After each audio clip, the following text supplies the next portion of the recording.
주님의 건면이라는 제목으로 하나님의 말씀을 전하겠습니다. 주님께서 지난 시간에는 주 안에서 굳게 서라, 주 안에서 같은 마음을 품으라고 말씀하셨습니다. 오늘은 무슨 건면을 말씀하실까요? 주 안에서 도와주어라. 도와준다는 것은 다른 사람 위에 애써주다, 돌봐주다, 다른 사람 일이 잘 되도록 거들거나 힘을 보태는 것입니다. 현대인들은 갈수록 다른 사람을 도와주기보다는 자신과 자신의 가족만의 행복과 성공을 위해서 살아갑니다. 생존 경쟁에서 살아남기에 치열합니다. 자기 중심, 자기 이익을 위해서는 열심히 살아가지만 다른 사람을 도와주거나 다른 사람을 위해서 희생하는 분들은 소수의 사람들입니다. 코로나19로 인해 대구 의료진들이 수고가 많고 인력과 장비가 부족하자 전국 의료진들에게 도움을 요청했습니다.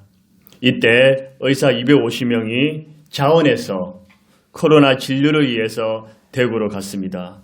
저는 이 사실을 보고 가슴이 뭉클했습니다. 이들은 생명의 위험을 무릅쓰고 다른 사람을 도와주는 일을 선택했습니다. 이 일은 참으로 아름답고 위대한 일이고 가치 있는 일입니다. 나중에 전국의 의료인들이 850명이 우리도 돕겠다면서 자원해서 대구로 갔습니다. 국가에서도 충분한 예우와 보상을 해주겠다고 약속했습니다. 그리스도인은 자기 욕심과 자기 이익을 위해서 사는 것이 아니라 예수님의 뜻을 이루고 교회와 이웃을 도와주는 삶을 살아야 합니다. 이러한 삶은 어리석고 손해보는 것 같지만 영원히 남는 것이고 주님께서 인정해 주시고 보상해 주십니다. 우리 예수님은 일평생 자신만의 안위와 성공을 위해 살지 않았습니다. 타자, 즉 다른 사람을 위해서 사셨습니다. 예수님은 하나님 아들이시기 때문에 자신만이 충분한 존귀와 영광, 섬김과 대접을 받으셔야 하는데도 죄인들, 병든 자들, 가난한 자, 외로운 자, 고독한 자, 고통과 슬픔에 있는 사람들을 친히 찾아가셔서 도와주셨습니다. 마가복음 10장 45절에 인자가 온 것은 섬김을 받으라 함이 아니라 도리어 섬기라고 자기의 목숨을 많은 사람의 대속물로 주려 함이라. 우리 예수님은 다른 사람, 많은 사람을 위해서 자신의 생명을 주셨습니다. 세계적으로 유명한 소설 뿌리의 작가 알렉스 해리의 사무엘실에는 사진 한 장이 걸려 있었습니다. 거북이가 높은 담장 위에 앉아있는 지극히 평범한 사진입니다. 그의 집에 방문한 사람들은 모두 그 사진을 보고 알렉스의 명성에 맞지 않는 볼품없는 작품이라고 말했습니다. 그에게는 좀 더 유명한 작가의 고사한 사진이 어울린다고 말했습니다. 그런 사람들에게 알렉스는 이렇게 말했습니다. 비록 볼품 없어 보이긴 하지만 제게는 매우 큰 가르침을 준 사진입니다. 저 너림보 거북이가 혼자서 담장 위로 올라갈 수 있습니까? 없습니까? 올라갈 수 없지 않습니까? 누군가 도와준 거지요. 저도 간혹 사람들이 저를 칭찬하고 박수를 칠 때 스스로 내가 한 일에 대해서 감탄하면서 나는 대단해, 위대해, 놀라워 그렇게 생각을 합니다. 그럴 때면 거북이 사진을 봅니다. 저 사진은 거북이같이 보잘것없는 내가 어떻게 지금 이 자리에 올라갈 수 있는지를 일깨워줍니다. 저 또한 내 스스로 한 것이 아니라 누군가 뒤에서 도와주었기에 여기까지 올라올 수 있던 것이 가능했던 것입니다. 알렉스 헨리는 거북이같이 연약하고 부족한 우리를 담장 위로 높음까지 올리시는 하나님의 능력과 하나님의 도우심에 대해서 말하고 있는 것입니다. 지금도 전능하신 예수님께서 하늘 보좌에 계시지만 성령으로 우리와 함께 와 계십니다. 주님께서 성령으로 내가 누구를 도와줄까? 어떤 사람을 도와줄까? 불꽃 같은 눈으로 지켜보면서 우리를 보이는 곳에서 보이지 않는 곳에서 좌우 앞뒤 위에서 직접 도와주시기도 하고 사람을 통해서도 도와주십니다. 시편 121편 1절 2절에 내가 산을 하여 눈을 들리라 나의 도움이 어디서 올꼬 나의 도움이 천지를 지으신 여호와께서로다. 시편 기자는 나의 도움이 천지를 그 하나님이 나를 도와주신다. 그것을 깨달았습니다. 시편 46편 1절에도 하나님은 우리의 편한 뜻이요 12신이 환난 중에 만날 큰 도우십니다. 하나님은 우리를 환난 중에 내버려 두지 않으시고 적은 도움이 아니라 큰 도움이 되신다고 말씀하십니다. 느헤미야 2장 18절에도 또 그들에게 하나님의 선한 손이 나를 도우시니가 왕이 내게 이른 말씀을 전하였더니 느헤미야는 성벽 재건과 민족 신앙 회복이라는 그 비전을 가지고 자신의 아내를 버리고 열심히 일할 때 하나님께서 함께하사 그의 일을 도와주셨습니다. 에스라 7장 6절에도 그의 하나님 여호와의 도우심을 입어 왕에게 구하는 것은 다 받는지라. 에스라가 늘 하나님의 도움을 받으니까 왕에게 구하는 것을 하나님께서 허락해 주셨습니다. 우리가 살면서 때로는 도움을 받기도 하지만 도움을 주기도 해야 합니다. 서로 도와주면서 살아야 합니다. 하나님께서 선한 손으로 우리를 도와주신 것처럼 우리도 선한 손으로 다른 사람을 도와줘야 합니다. 나도 살기 바쁜데 나도 힘든데 어떻게 다른 사람을 도와준단 말이야. 이런 일은 쓸모없는 일이야. 시간 낭비야. 그것이 아닙니다. 남을 도와주는 일은 복되고 기쁜 일이며 가치 있는 일입니다. 삶의 의미와 보람, 존재 이유를 알게 해줍니다. 하나님께서도 기뻐하시고 상급을 주십니다. 문제는 누구를 도와주느냐 것입니다. 사기꾼, 조폭, 도둑, 살인자, 악한 자, 이단 교주, 거짓 선지자를 도와주면 같은 패가 됩니다. 오늘 본문에서는 누구를 도와주랍니까?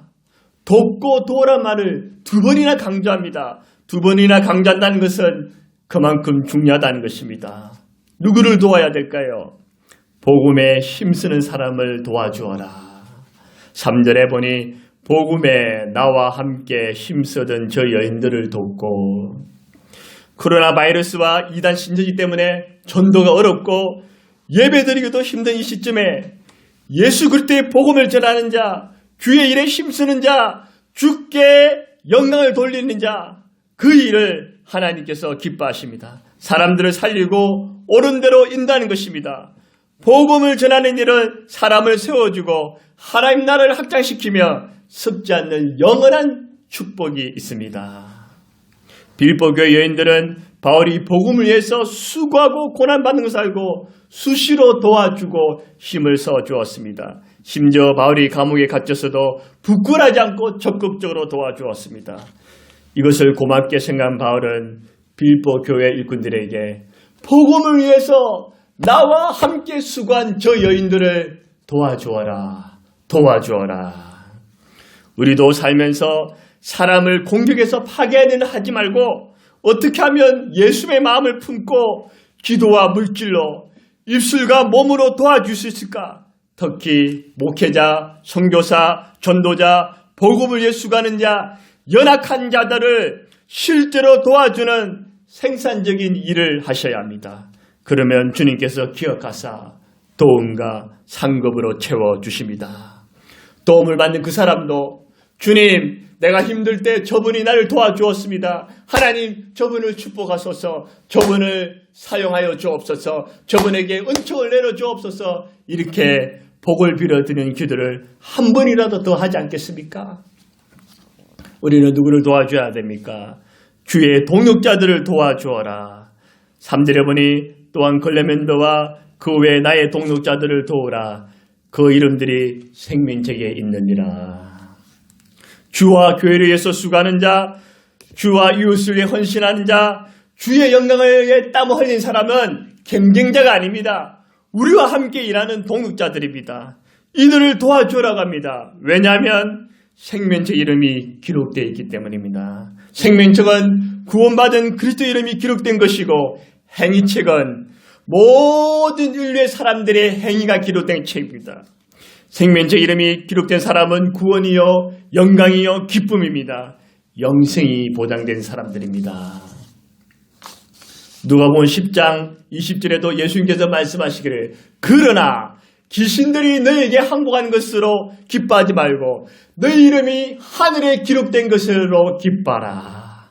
내 이름이 하늘에 기록된 그 사실이 감동이요 큰 기쁨이 되는 것입니다. 생명체 이름이 기록된 사람은 장차 우리 예수님과 함께 영원히 빛날 것입니다. 이들을 도와주었으면 도움을 받은 사람이 예수님께 말하기를 예수님, 저 혼자서는 할 수가 없었습니다. 고맙게도 이분이 저를 도와주었습니다. 저에게 힘을 실어주었습니다.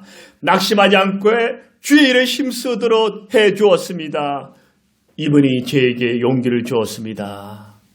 주님께서 그래 참 잘했다 칭찬하시면 같은 상을 주시지 않겠습니까?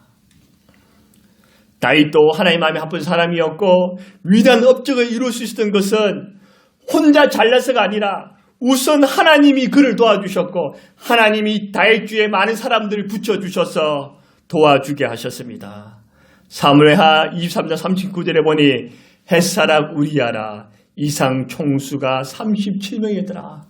여기 기록된 37명은 다윗을 위해서 목숨을 걸고 생명을 바쳐서 다윗을 도와주었습니다. 다윗이 주의 일에 힘썼기 때문입니다. 여러분, 주님께 도움을 받아서 복음에 힘쓰는 자들, 주의 동역자들을 도와주는 그런 복된 일을 하시기를 주 예수 이름으로 복을 빌어드립니다. 주님의 권면은 무엇일까요? 주 안에서 항상 기뻐라. 다 같이 읽겠습니다. 4절에 주 안에서 항상 기뻐라. 내가 다시 말하노니 기뻐라. 빌립보서의 주제는 예수님과 기쁨입니다. 그만큼 예수님과 기쁨이 중요합니다. 현대인들은 갈수록 참된 기쁨과 만족을 잃어버리며 살아갑니다.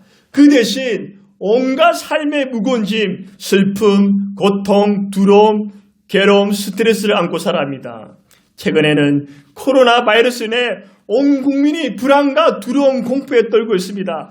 사람들과 접촉을 피해 다닙니다. 너도 나도 할 것 없이 기쁨보다는 근심과 걱정이 더 큽니다. 그래서 기쁨과 쾌락을 추구하고자 노래, 음식, 인터넷, 스마트폰, 돈, 외모, 성공, 가족, 자녀에게 더 집착하는 것 같습니다. 그리스도인은 세상 사람들과 구별됩니다. 이렇게 불안한 시대에서도 참 기쁨과 평안이 있고 만족과 감사가 있습니다. 세상 사람들이 모르는 비밀이 있습니다. 삶의 이유와 목적이 있습니다. 그리스도인의 기쁨은 세상 사람들이 원하는 기쁨과 본질적으로 차이가 있습니다. 환경과 소유에 오지 않습니다. 어디서 옵니까? 환경과 소유를 뛰어넘어서 주 예수님 안에서 우리 주 예수님으로부터 옵니다. 할렐루야. 세상적인 기쁨이 아니라 신앙적인 기쁨입니다. 예수님을 믿으면 죄 용서와 구원을 얻기에 기쁨이 생깁니다. 구원의 감격과 성령의 기쁨이 있습니다. 천국과 영생의 소망이 있습니다. 하나님이 살아계셔서 우리와 함께 하시니 기쁩니다. 좋은 일은 좋아서 기쁘고 안 좋은 일은 나를 깨닫게 해주시니 기쁩니다. 사도행전에 보면 제자들은 핍박과 박해, 죽음의 공포에서도 성령과 기쁨이 충만했습니다. 왜 그렇습니까? 예수님이 나의 주님, 나의 구세주 되기 때문입니다. 예수님이 살아계십니다.